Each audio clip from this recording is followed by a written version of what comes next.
एउटा एकले आजको बदलिदो परिस्थिति, आजको बदलिदो चेतनालाई सबैले आत्मसात गर्नुपर्छ कि पछिल्लो एउटा दृष्टान्त जो पब्लिक लेभलमै कार्यकर्ता लेभलमै चर्को असन्तुष्टि भनेर आएको छ। सुहाङ नेमाङको जुन संसदीय दलमा उहाँले उम्मेदवारी दिने इच्छा प्रकट गर्नुभएको थियो, त्यो प्रक्रिया पनि अगाडि बढाइसक्नु भएको थियो, तर प्रस्तावक र समर्थक नै प्राप्त गर्न उहाँले सक्नु भएन।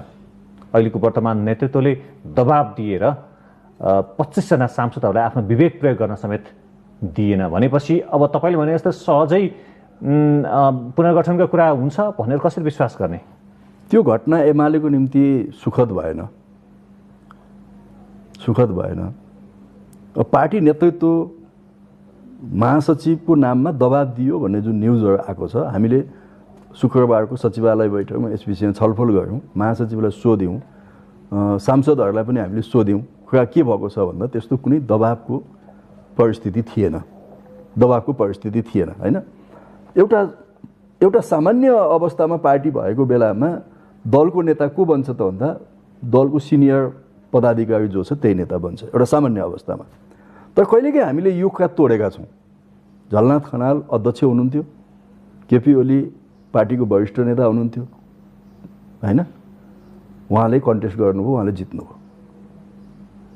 झलनाथ खनालजीलाई स्वतः दिनु पर्थ्यो नि त एउटा हाम्रो जुन प्र्याक्टिसको हिसाबले त उहाँलाई स्वतः दलको नेता छोडिदिनु पर्थ्यो, तर छोडिएन। त्यो बेला हामीले आफ्ना हिजोका मान्यता पनि भत्काएका छौँ कतिपय होइन।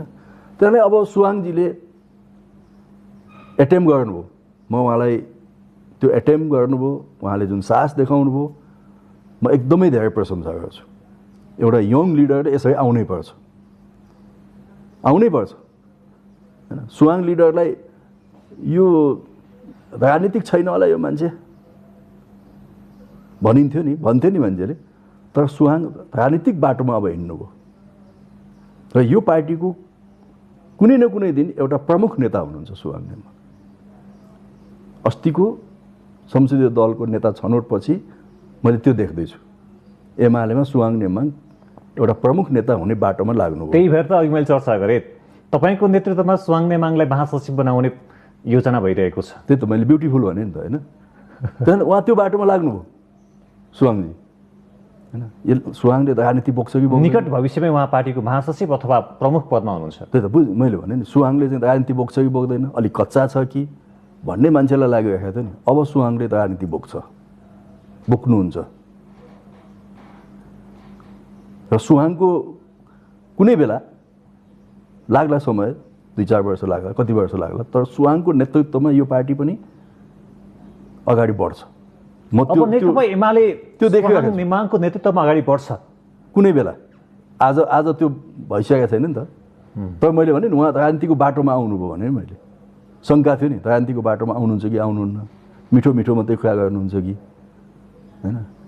सुभाष दाईको पनि त्यस्तै थियो नि, मिठो कुरा गर्ने होइन। अनि झ्याप्प हाम फाल्नु न दाई भन्दा अलिक विचार गर्नुहुन्थ्यो कि दाईले होइन। सुभाष दाईले हामी भन्थ्यो नि, दाई यहाँ चाहिँ हाम फालौँ भन्दाखेरि डिलमा उभिनुहुन्थ्यो कि। सुहाङ पनि त्यस्तै डिलमा उभिन्छन् कि भन्ने थियो नि त। तर अब सुहाङ डिलमा उभिँदैन, सुहाङ हाम फालिसक्यो, हाम फाल्नु हो सुहाङ। अब सुहाङ भतिज होइन, सुहाङ भाइ होइन, सुहाङ कमरेड हो। अब म पार्टीका साथीहरूलाई पनि भन्छु, फेसबुकमा लेख्छौँ सुहाङ भतिज के लेख्छन् कि होइन। सुहाङ मान्य हो, प्रतिनिधि सभाको सदस्य, एमालेको केन्द्रीय सदस्य हो, सुहाङ कमरेड हो। अब भाइ भतिज भनेर सम्बोधन कसैले नगरे हुन्छ।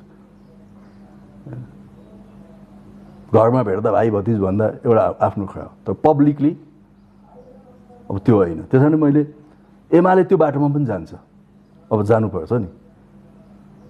तर अवस्था अझै हेरौँ न, पर्खौँ न, सहमति गरौँ न, सम्झौता गरौँ न, प्रयास गरौँ न भन्दै कस्तो अवस्था आइसक्यो भने यो 2-4 दिनमै